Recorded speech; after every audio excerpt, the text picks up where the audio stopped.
نے انقلابی دور کیسا کیسا گزارا ہے۔ اب 8ویں بادشاہ کا دور ہے اور امام گھر میں موجود ہیں۔ متوجہ ہے نا صاحبان، بور تو نہیں ہو رہے جی آپ اس کو؟ امام اپنے گھر میں موجود ہیں، امام گھر میں موجود، امام گھر میں موجود ہیں اور حاکم تخت پہ بیٹھا۔ لیکن لوگ اتنے امام کی طرف مائل ہو گئے تھے کہ لوگ مامون سے کہتے تھے کہ تو کیوں تخت پہ بیٹھا ہے؟ کیا بات! وارث رسول کے پاس اتنا علم ہے۔ ایک دن مامون بیٹھا ہوا اور مامون بیٹھے بیٹھے مامون نے دربار لگا ہوا تھا، یا یوں باہر سے خوشبو کا ایک جھونکا آ گیا۔ اچھا اب یہیں بیٹھے بیٹھے آپ مجلس میں بیٹھے اور تیز خوشبو آئے تو آپ دائیں بائیں تو دیکھیں گے نا کہ یہ کہاں سے آ رہی۔ ایسے دربار میں لوگوں نے گردنیں گھمائی، یہ خوشبو کہاں سے آ رہی۔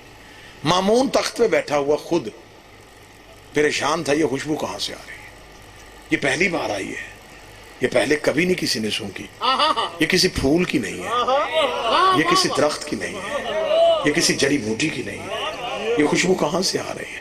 یا پیچھے سے ایک شخص ہاتھ کا اشارہ کر رہا ہے۔ مامون نے لوگوں سے کہا یہ کیا کہہ رہا ہے؟ وہ چلتا چلتا قریب آیا، اس کا جسے ڈھونڈ رہا ہے وہ خوشبو میرے پاس ہے۔ وہ خوشبو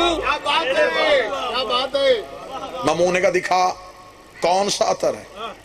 اس نے اپنا تھیلا سامان کا کھولا، اس میں ایک ڈبیا تھی، اس نے اسے کھولا۔ کھولنا تھا اشرف بھائی، اتنی خوشبو پھیل گئی، اتنی خوشبو پھیل گئی۔ مامون نے کہا کیا یہ؟ اس نے کہا میرے پاس ہے رسول کے سر کے بال۔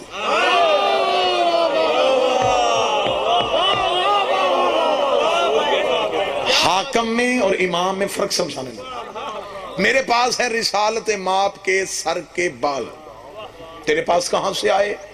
اس نے کہا نسل در نسل ہمارے پاس ہیں، ایک شخص رسول کا ہمارے خاندان میں سے مصر کا رہنے والا نبی کی نوکری کرتا تھا، رسالت ماپ نے اپنی زلفیں ترشوائیں تو اس نے یہ بال رسول سے مانگے تو رسالت ماپ نے محبت میں اسے یہ بال دیے تھے۔ یہ خاندان دار خاندان، نسل در نسل پہنچتے پہنچتے ہمارے پاس پہنچے، اب یہ ہے میرے پاس۔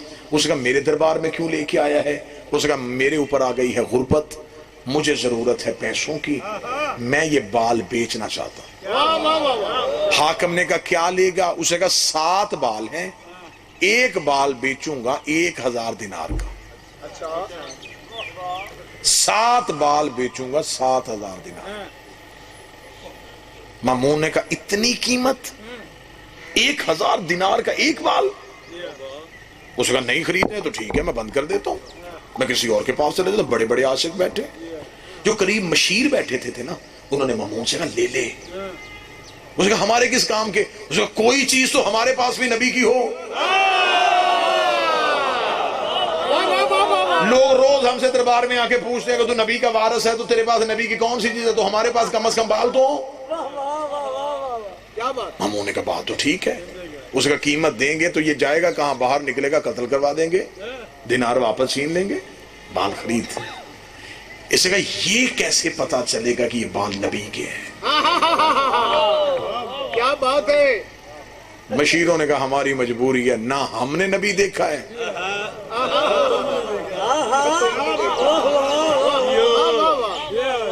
اس نے کہا پھر کیسے پتا چلے؟ اس نے کہا اسی کو پتا ہے جو نبی کا بیٹا ہے۔ کہا جی امام رضا کو گھر سے بلاؤ۔ توجہ جی صاحبان، امام رضا کو گھر سے بلاؤ۔ امام رضا گھر سے لے جی، جنگ میں تھکاوٹ اتر جائے گی، اگلی سطر پڑھوں گا اور یوں ہر چہرے میں مسکراہٹ آ جائے گی۔ امام رضا کو گھر سے بلایا گیا۔ اب دربار میں معاملہ کیا ہے کہ بالوں کا معاملہ ہے کہ یہ پتہ کرنے یہ بال نبی کے ہیں یا نہیں ہیں۔ خوشبو لوگوں کو بتا رہی ہے یہ بال رسول کے ہیں، اور اس بندے کے چہرے سے اندازہ ہو رہا ہے کہ شاید یہ جھوٹ بھی بول رہا ہو، ابھی فیصلہ نہیں ہو پا رہا تھا۔ یا تھوڑی دیر کے بعد امام کا پہلا قدم دربار میں آیا، لوگوں کی پریشانی بجائے ختم ہونے کے زیادہ ہو گئی، کیونکہ اتھر سے بھی وہی خوشبو آ رہی تھی۔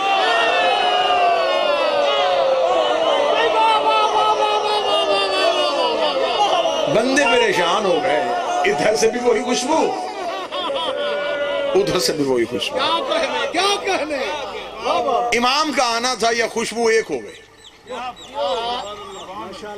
متوجہ، امام آ کے کھڑے ہوئے مامون کے قریب۔ امام نے کہا ہاں بتا۔ اس نے فرزند رسول بلایا آپ کو صرف اس لیے ہے کہ آپ بتا سکتے ہیں یہ بال آپ کے نانا کے ہیں یا نہیں؟ لے جی امام نے انگشت امامت کو اٹھایا، امام نے 4 بال علیحدہ کیے، 3 علیحدہ کیے۔ امام نے کہا یہ 4 میرے نانا کے ہیں، یہ 3 میرے نانا کے نہیں۔ آپ تھک رہے ہیں اور میں چھوڑنے لگا ہوں۔ یہ 4 میرے نانا کے ہیں، یہ 3 میرے نانا کے نہیں۔ اس نے کہا یہ کیسے پتا چلے گا یہ 3 آپ کے نانا کے نہیں؟ امام نے فرمایا فوراً آگ روشن کرو۔ فوراً آگ روشن کی گئی، امام نے تینوں کے تینوں بال آگ میں پھینکو، تینوں ہی جل گئے۔ تینوں کا جلنا تھا، امام نے 4 بال آگ میں پھینکے، یہ آگ ایسے ٹھنڈی ہو گئی جیسے نارے نمرود ابراہیم پہ گزار ہوئی تھی۔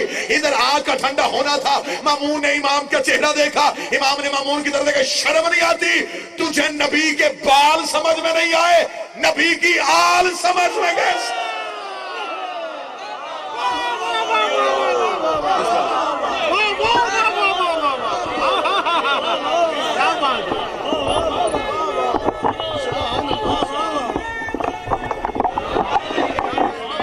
بسم اللہ سرکار، بسم اللہ۔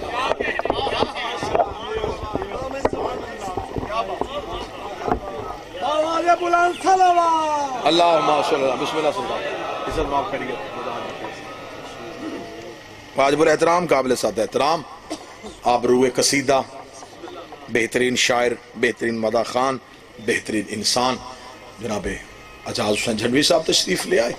بڑا ہی خوبصورت دور میرے 8ویں بادشاہ کا۔ بسم اللہ۔ ایسی خاموشی سے تبلیغ کی،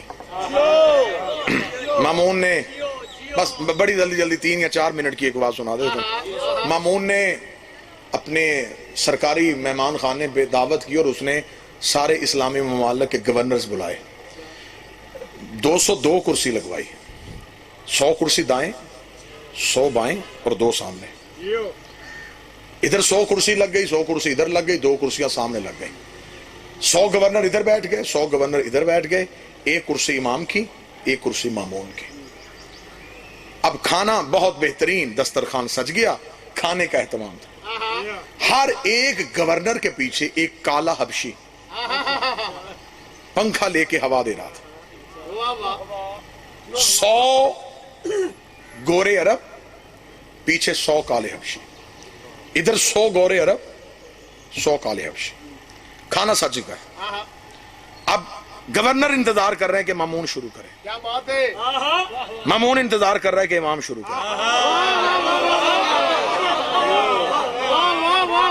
کھانا لگا ہوا ہے، لوگ بیٹھے ہوئے ہیں، گورنروں کی نظریں جھکی ہوئی مامون پہ، مامون کی جھکی ہوئی نظر امام پہ۔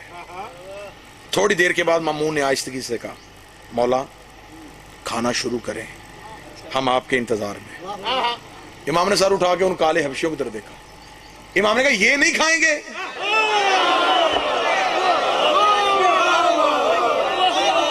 نہیں نہیں نہیں نہیں نہیں، ابھی وہ داد نہیں جو مجھے دل سے لینی ہے، جو دل سے لینی ہے وہ داد ابھی آگے جملہ ہے۔ امام نے فرمایا یہ نہیں کھائیں گے۔ اعجاز بھائی آپ سے دعا لینے لگا ہوں، مامون نے فوراً خجالت سے شرمندگی سے کہا مولا یہ غلام ہے۔ امام نے دیکھ کے مسکرایا، تو آزاد ہے؟ آیا بادشاہ حسین ان ہاتھوں کو ہمیشہ سے، اگر یہ غلام ہے تو آزاد ہے، تو کسی کا غلام نہیں۔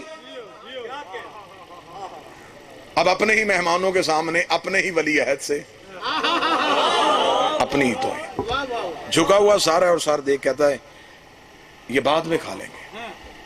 امام نے کہا ٹھیک ہے پھر ہم ان کے ساتھ کھائیں گے، تم ان کے ساتھ کھاؤ،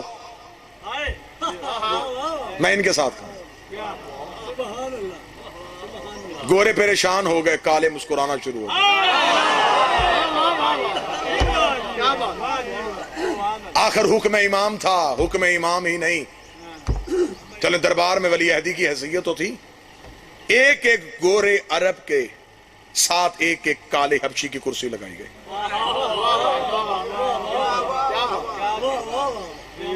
جب سارے غلام اور آقا اکٹھے بیٹھ گئے، امام نے مسکرا کے مامون کو دیکھے کہا اب یاد آیا تجھے غدیر میں میرے نانے کا خطبہ؟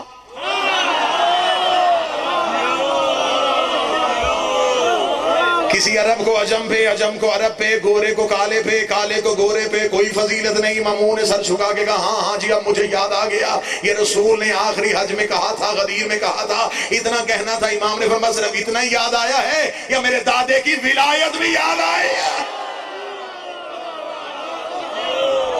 صرف یہی یاد آئے یا میرے دادے کی ولایت بھی یاد آئی ہے؟ اب کس لمحے میں ولایت یاد کروا دی؟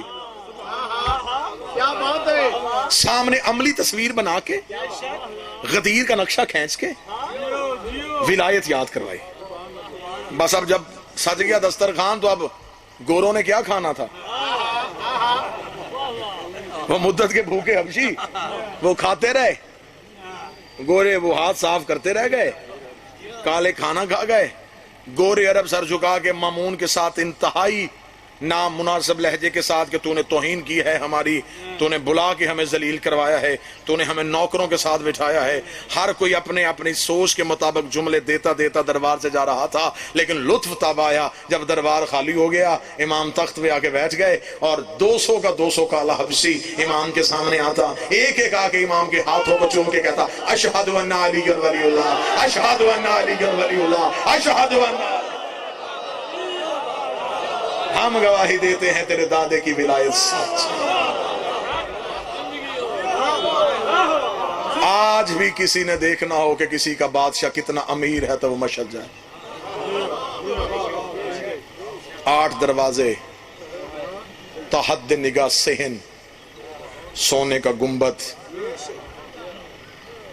جوتا سنبھالنے کے لیے لوگوں کی لائنیں، مہمانوں کے لیے وسیع دسترخوان، بے شک اجاز بھائی کہہ رہے 370 ایکڑ وہ رقبہ ہے جہاں صرف میرے مولا کا تخت توحید سجا ہوا، دفتر توحید سجا کے بیٹھا ہے۔ ایک صحن تو ایسا ہے جہاں رسیوں کے ساتھ لوگوں نے مریض باندھے ہوئے ہیں، جس کی ماں بازار میں مشکل سے چلی تھی، وہ معذوروں کو شفا دے رہا ہے، وہ آنکھیں دے رہا ہے۔ بادشاہ حسین کی عزت کی قسم، میری پوری ذاکری سی بادشاہ کی دہلیز کی خاک چاٹنے کی وجہ سے ہے۔ مالک کے حرم میں جائیں نا تو ایک دفعہ سینہ بڑا فخر سے چوڑا ہوتا کہ ہم کسی مولا کے نوکر ہیں، کیسا راج کر رہا ہے میرا بادشاہ۔ ایک مان آتا ہے، سر فخر سے بلند ہوتا ہے۔ امام کے صحن سے داخل ہوتے ہوئے جب امام کی زری کی طرف بڑھتے ہیں، خوشبو کے جھونکے، درود کی صدائیں، امام کا وہ جلال، دروازوں کے وہ سجدے، جب جا کے زائر زیارت کی کتاب اٹھاتا ہے تو فوراً ہی آنکھیں بھیگ جاتی ہیں جب پہلی سطر پر لکھا ہوتا ہے السلام علیکہ یا غریب الغربا۔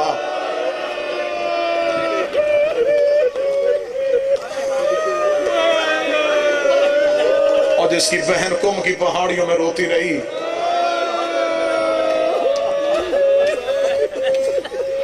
شہادت جو بھی حرف آخر میں پڑھے گا وہ پڑھے گا، لیکن دن میرے مولا کا صرف ایک سطر شہادت کی نہیں، ایک دکھ پڑھوں گا۔ محرم قریب آ رہا ہے، عزاداری کی تہذیب اس مولا نے سکھائی۔ میرے مولا اپنے گھر میں مجلس برپا کرواتے ہیں۔ بانی مجلس ہونے کی جو اہمیت ہے نا، وہ اس مولا سے سیکھو۔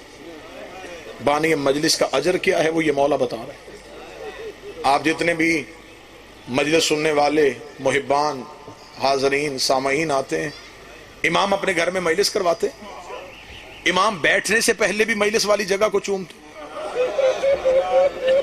اٹھنے سے پہلے بھی جہاں بیٹھتے اسے چومتے۔ ایک دفعہ ایک نوکر نے سوال کیا تھا امام سے، مولا آپ اس جگہ کو کیوں چومتے ہیں؟ امام کی آنکھیں بھیگ گئیں۔ امام نے کہا اگر دنیا کو حسین کی صف کی قدر پتا چل جائے، لوگ اپنے گھروں میں جانا چھوڑ دیں، لوگ رہیں ہی حسین کی مجلس میں۔ امام نے فرمایا یہ اتنی متبرک ہوتی ہے، ملائکہ اپنے پروں کو مس کرتے ہیں۔ جہاں مولا حسین کی مجلس ہوتی ہے اس جگہ پہ فرشتے اپنے پر مس کر کے جاتے ہیں۔ امام حسین کا سب سے چھوٹا ذاکر ہوں، یہ جھنگ میں ہاتھ باندھ کے کھڑا۔ عالم دین وہ جگہ کتنی مقدس جتے سب تو پہلے ماما دھیاں آئے میرے بھائی اجاز نے جملہ کہا ہے وہ جگہ کتنی ہی متبرک ہے، کتنی باعزت ہے، جہاں صبح کی نماز ماں بھی آئے، بیٹی بھی آئے۔ مجھے بادشاہ حسین کی عزت کی قسم ہے، یہ میرا منبر کے غلاف پہ ہاتھ ہے، میں نے اپنی آنکھوں سے روایت پڑھی ہے، جہاں مجلس ہونی ہوتی ہے اس مجلس سے پہلے کی فرشت شام والی عالیہ بناتی ہے، ساتھ سجاد بیٹھا ہوتا ہے، اس مجلس ہونے سے ایک رات پہلے سجاد اس مومن کے گھر جاتا ہے، دستک دے کہتا کل والی مجلس میں تیرا نام ہے، کل میرے بابے کو رونے کے لیے ضرور آنا، میں تجھے دعوت دینے کے لیے آیا۔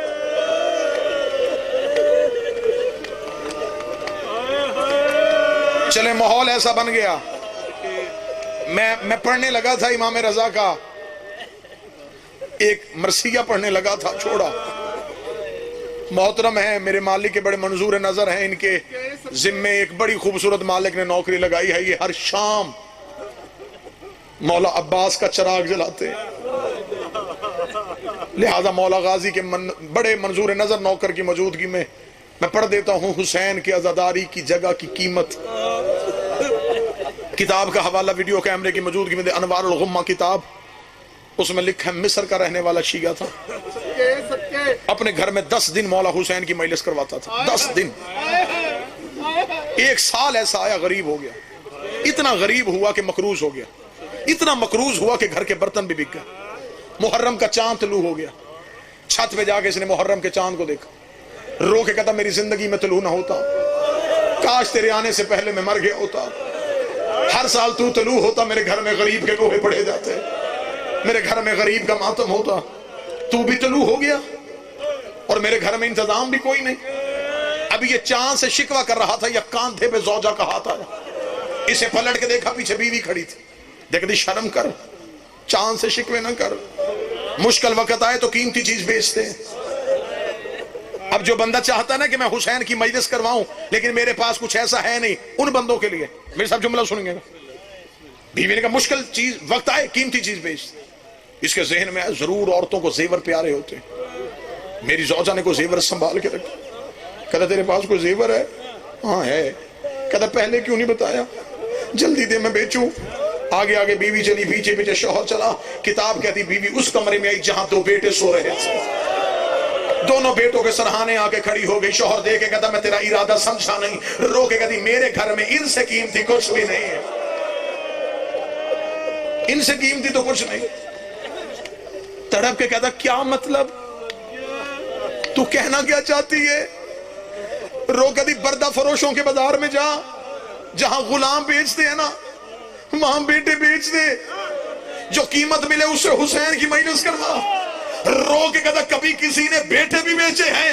قدموں میں گر کہتی سچ بتا ہم نے مانگے کس سے تھے؟ جس سے مانگے تھے نا۔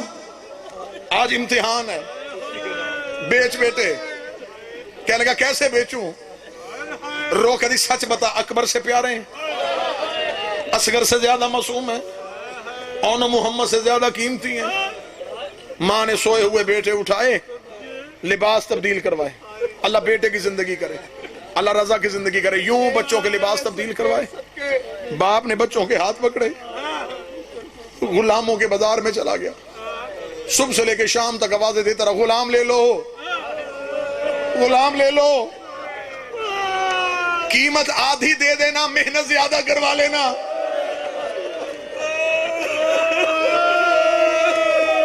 میں قیمت نہیں مانگتا،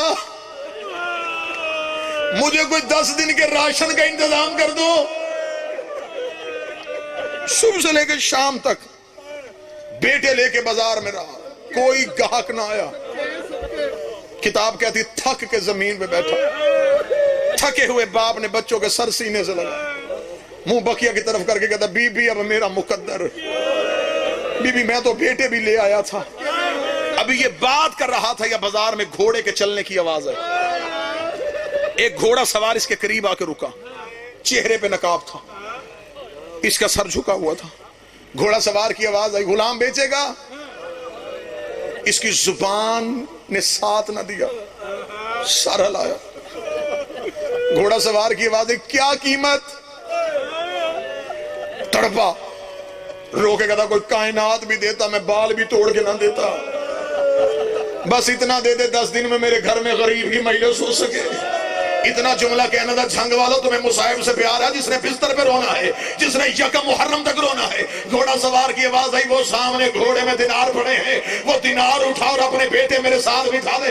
اتنا کہنا، چند قدم پیچھے ہٹ کے کہنے لگا، میں کوئی قرضہ تو نہیں مانگ رہا، میں بیٹے بیچ رہا ہوں، اتنی بھی امیری کیا تو قیمت بھی اٹھا کے نہیں دے سکتا۔ گھوڑے سوار کی آواز آئی، میری مجبوری ہے، میرے ہاتھ ہوتے میں تیرے بیٹے ہاتھوں سے اٹھاتا، میرے بازو ہوتے میں تیرے لال سینے سے، میری مجبوری ہے، میرے بازو نہیں، لا اپنے لال سوار کرا میرے گھوڑے پہ۔ اس نے دینار اٹھائے، بچے اٹھا کے گھوڑے پہ بٹھائے، گھوڑے سوار نے سینے کی ٹیک دی، بچوں کے سر چومے، گھوڑا نظروں سے اوجھل ہو گیا۔ باپ دیناروں کی تھیلی لے کے گھر کی جانب سے، دروازے پہ بیوی انتظار کر رہی تھی، شوہر کو خالی ہاتھ آتے دیکھا، ماں دروازے پہ گر گئی، شوہر قریب آیا، رو کہتی بک گئے۔